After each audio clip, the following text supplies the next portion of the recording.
I am going to be going over some essential programs and tweaks that will improve both latency and performance for your OSU client. Hey guys, Jaymusta here for another optimization video. In the last video, I went over, I would say, the more rudimentary tweaks and optimizations that you can make to make your OSU client run better. If you haven't watched that video already, I highly recommend watching that video in the time card up here, I believe. In today's video, we will be going deeper into the rabbit hole that is PC latency optimization. You will have to restart your PC multiple times throughout this guide, but I assure you that going this extra mile will be worth it in the end. If you are enjoying this journey of optimization like I am, feel free to leave a like on this video.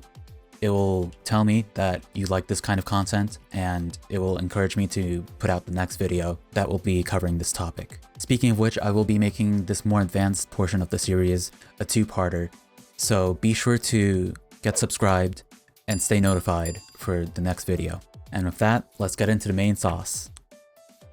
Alright, so what we're going to start with is a program called LatencyMon. What I need you to do is I need you to go into the description. The description is where all the links you will need will be located. Go ahead and find the link to LatencyMon, and you should come on this page right here. What I need you to do is I need you to scroll down until you see LatencyMon and just click on it once, and it should start downloading for you.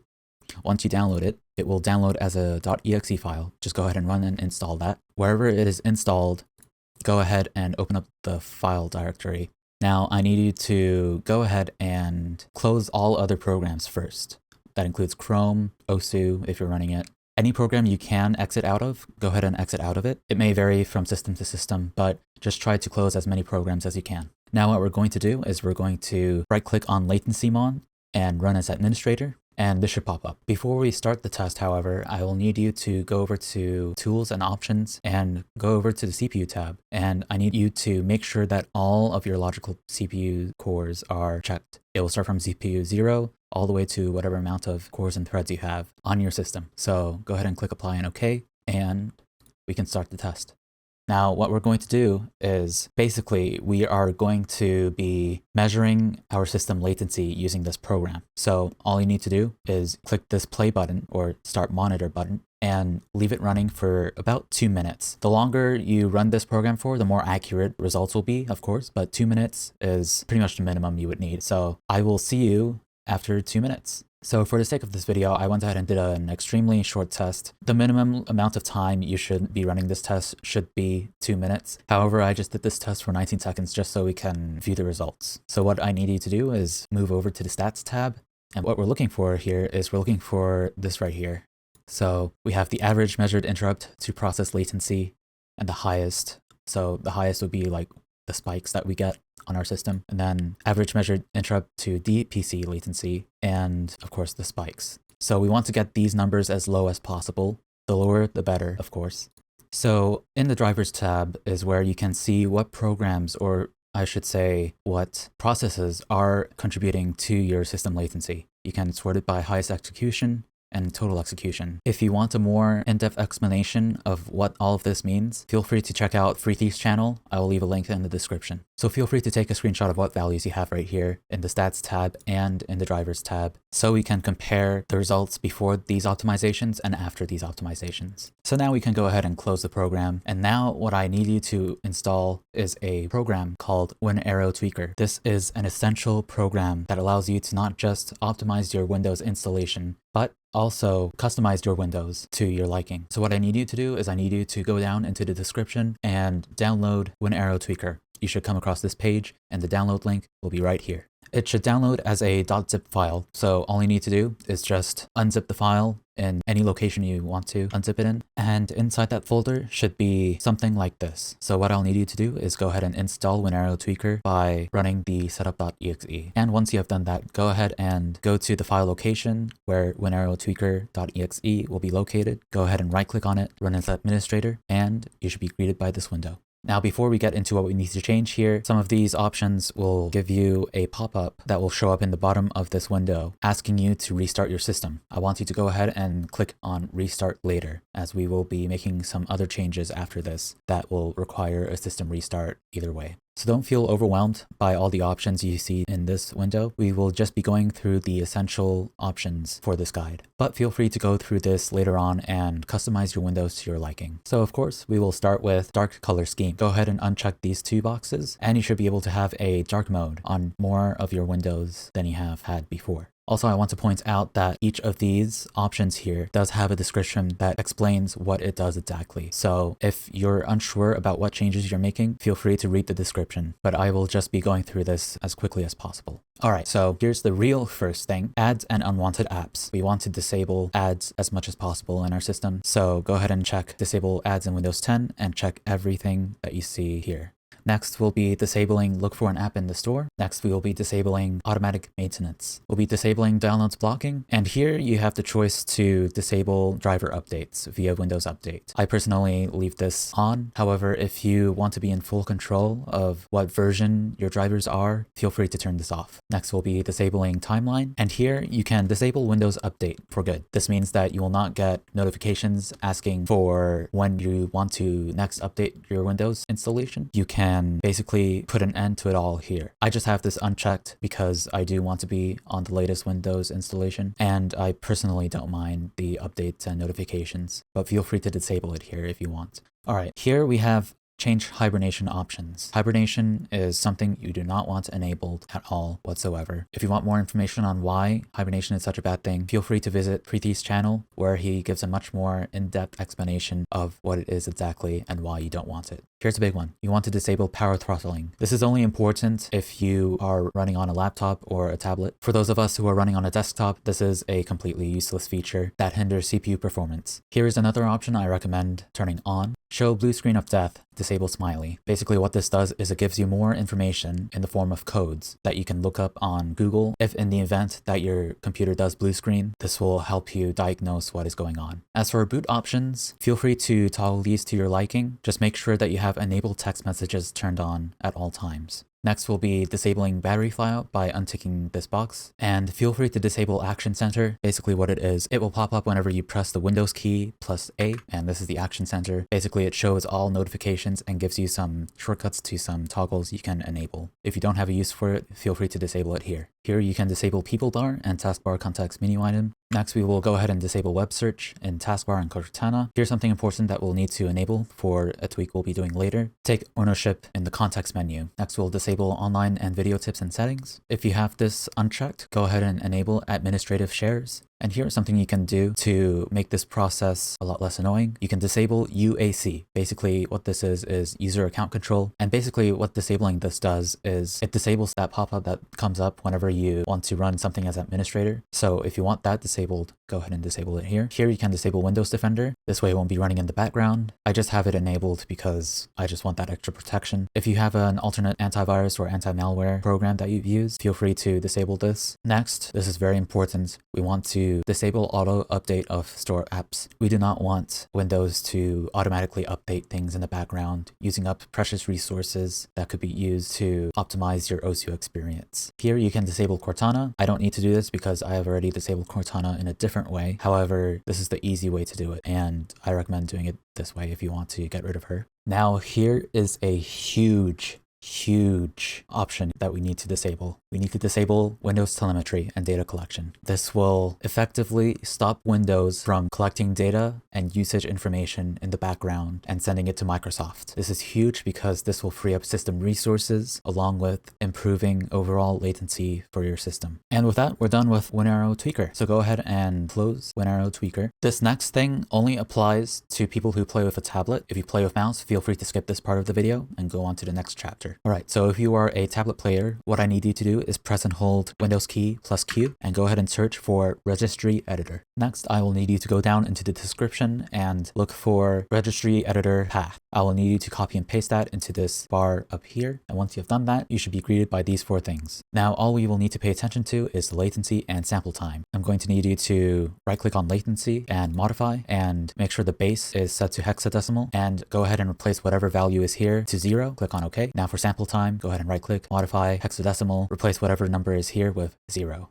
and press OK. Now you can go ahead and close Registry Editor and go ahead and restart your system. Okay, now that we have restarted our system, I'm going to need you to go down to the description and go ahead and install MarkC Windows 10 Mouse Acceleration Fix. Go ahead and install it via this link right here. Once you have downloaded that, go ahead and unzip the file to a location that you desire, and inside that folder should be something like this. First, what we are going to do is we are going to launch mousemovementrecorder.exe. Go ahead and right click and run as administrator, and what should pop up is a window that looks like this. Now, if you move your mouse around, you can go ahead and see that it is recording the polling rate, and it is showing the mouse movement, whether it's moving on the positive axis or negative axis. Basically, what we're looking for here is any red that pops up. If there's any red that pops up, then that means that you do indeed have mouse acceleration and your movements are not truly one-to-one. So if you do have mouse acceleration, go ahead and close this window. And depending on what version of Windows you're running, as you can see here, there's Windows 7, Windows 8 plus 8.1, Windows 10, and even XP and Vista. Now, I assume most of you are going to be on Windows 10, so we'll be double clicking on this. And what I'll need you to do now is go over to your settings, and I need you to go over to system, display, and now I'll need you to see what scaling you have. Whatever scaling you have for your monitor, we need to keep this in mind. Next, go ahead and close the window. And to make this easier, we're just going to extend the name column by dragging over here, and that should be good enough. Go ahead and find the number that matches whatever your scale was set to in the Windows settings. Go ahead and double click on it. Basically what this will do, it will automatically go into your registry editor and change the values so that you will no longer have any mouse acceleration. So after you've run that, go ahead and close the window, and I'm going to need you to restart your system once again. And once you have restarted your system, go ahead and go to wherever you've unzipped the mouse fix file and go ahead and relaunch mouserecorder.exe as administrator and just move your mouse around. And if you had any red popping up before, it should be gone. If you still have red popping up, I highly recommend checking out Preeti's channel, as he will go into more detail on how you can fix your mouse acceleration. Now with that out of the way, next what we are going to do is we are going to be installing a piece of software called Nvidia Profile Inspector. So go ahead and go down into the description and click on the GitHub link, and you should be brought to this page. Go ahead and click on the latest version of Nvidia Profile Inspector and go ahead and click here to download the zip file. Once you have downloaded the zip file and unzipped it to wherever you want to unzip it to, inside the folder should be something like this.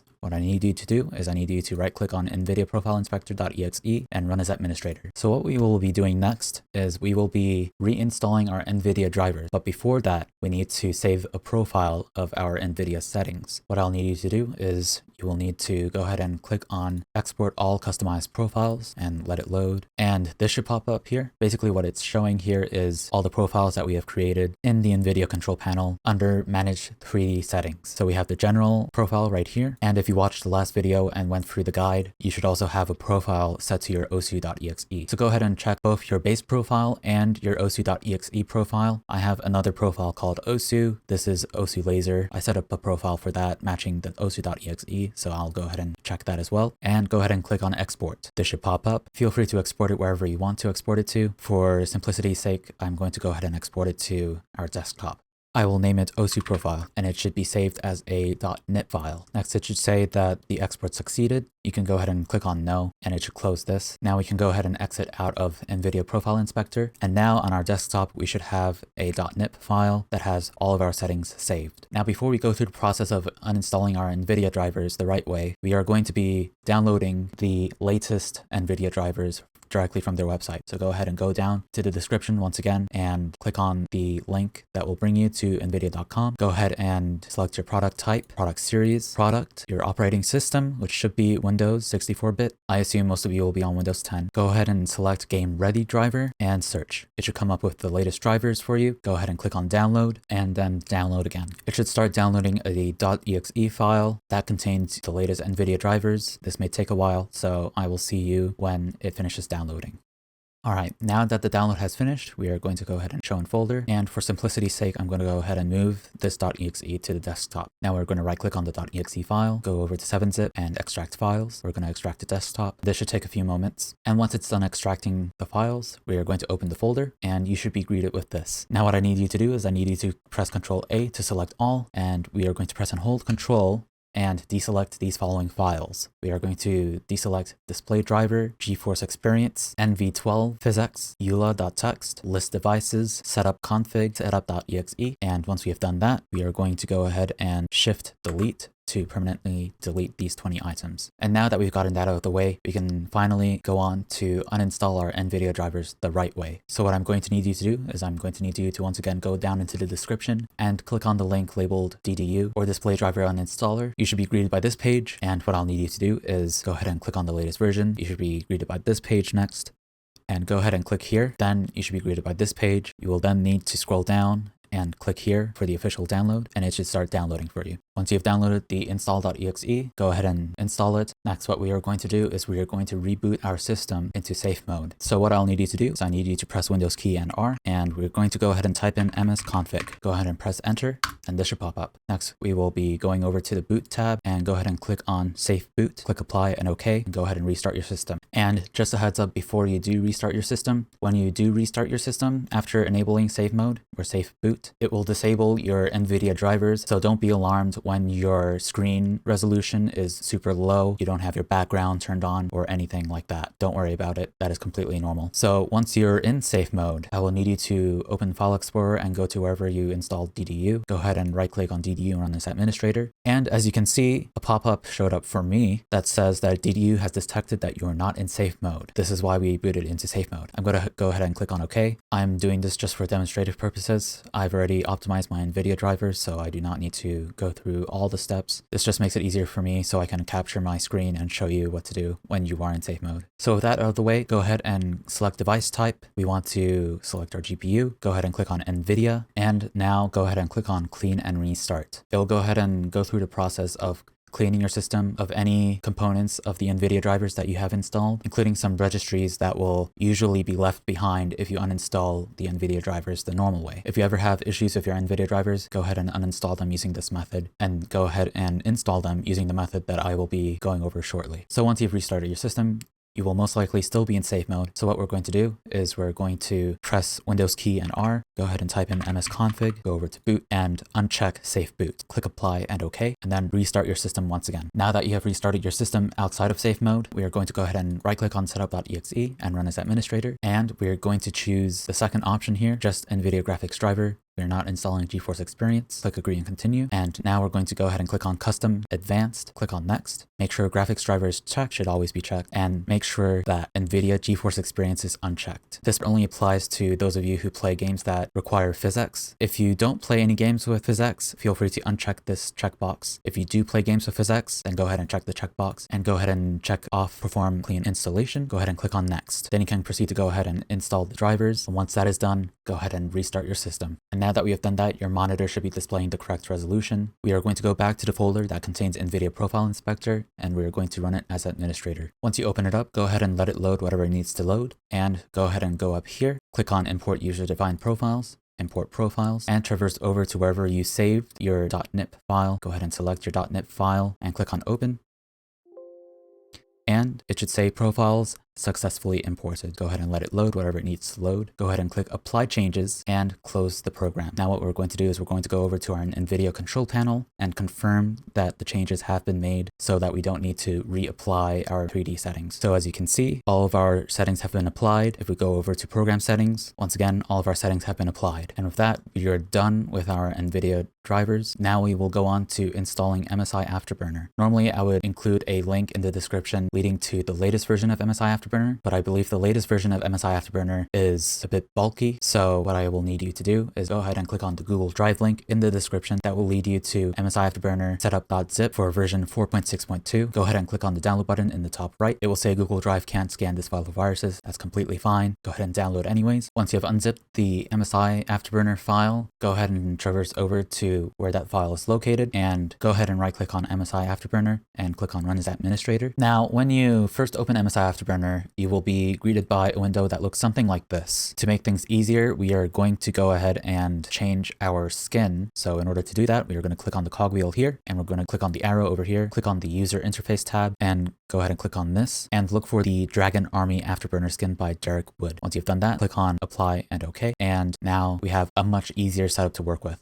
Now, this is not an overclocking guide by any means. However, what we will be doing is we will be maxing out our core voltage and our power limit, along with our temperature limit. What doing this will do will enable our graphics card to automatically run at higher clock speeds without manually overclocking. This will result in higher performance. So now you can go ahead and max out your core voltage, max out your power limit, click on this down arrow, double check to see that your temp limit is maxed out as well. Now you don't have to do what I'm going to do next, but I highly recommend setting this up. We are going to go into our settings and we're going to go on to fan and go ahead and set up a custom fan curve that meets your needs. Whether it is a silence profile or a more aggressive profile, feel free to tweak this fan curve to your preference. Once you've done that, go ahead and click on apply and OK, and go ahead and click on the auto button. Go ahead and click on apply. And now we are going to save a profile. So click on number 1 and save and check apply overclocking at system startup. That way it will apply the maxed out core voltage, power limit, and temp limits whenever you restart your system. Last thing we're going to do with MSI Afterburner is we are going to enable KBOOST. Now this only applies to cards before Turing. So that means anything before the 2000 series. So if your card is an RTX card, this will not apply to you. If you do have a 10 series card or a card that predates that, go ahead and go down to the description and go ahead and click on the second Google Drive link. This file that you will be downloading will be a specific skin that will enable KBOOST. What KBOOST is it is an option that makes your GPU run at the maximum 100% of the time. This is important for the best system responsiveness. So once you have downloaded that profile, we are going to exit out of MSI Afterburner. Make sure to double check in your system tray that MSI Afterburner is not running in the background. Go ahead and navigate over to our MSI Afterburner folder located in program files. And we're going to go over to the folder named skins. And we are going to go ahead and move this default x.uxf file over into the skins folder. Now we can close File Explorer, reopen MSI Afterburner as administrator. And now we're going to click on settings, user interface, and it should be the first skin on the list. Go ahead and click on that, click on apply, okay. And now your window should look like this. You should see a button called KBOOST on the right side. Go ahead and click on that once, and this window should pop up. All you need to do is click on yes, and it should reboot your system for you. Now, after you rebooted, go ahead and run MSI Afterburner as administrator, and all we're going to do is we're going to click on this arrow right here until we can click on profile, and then we can click on user interface and switch back to our Dragon Army skin. Now your GPU should be running at its maximum clock speeds at all times, and your system should be much more responsive now. And to add on to that last bit, if you want to have that fan curve you set up in MSI Afterburner to be active, you need to have that program running in the background at all times. If you did not set up a fan curve, then you do not need to have MSI Afterburner running in the background, as the raised limits we set up are applied at startup.